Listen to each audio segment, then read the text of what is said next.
Joining us now is Priebus, chairman of the Republican National Committee. Good afternoon, sir.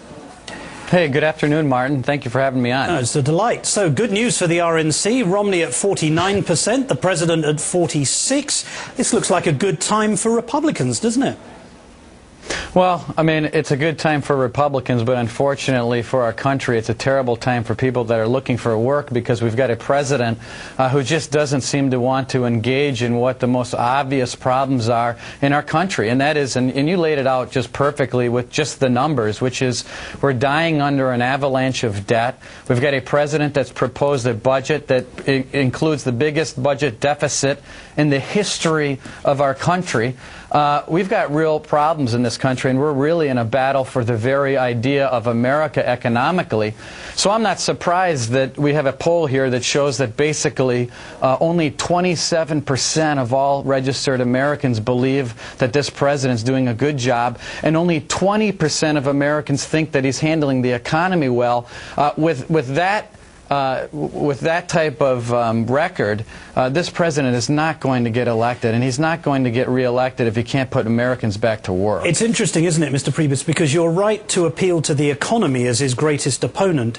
You don't appeal to a particular Republican candidate, because that doesn't appear to be where the potential challenge to him is coming from. It's from the economy. That's where this election is likely to be lost, isn't it?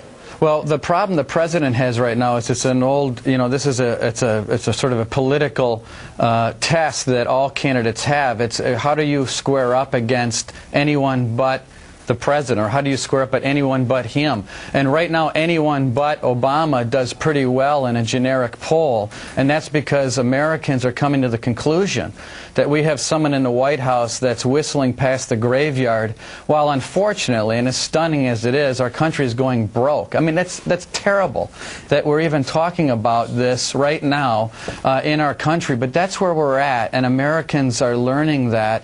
And listen, this is not, I'm the chairman of the Republican National Committee. This is not a Republican or Democrat issue anymore. This is about saving our country, and our economy's in the ditch. And we have to do something about it, and unfortunately this president just doesn't get it. In this same polling group, Republican voters were asked who they'd vote for if a caucus were held today. And again, Mitt Romney topped the list, with Palin following, but no one else reached double digits.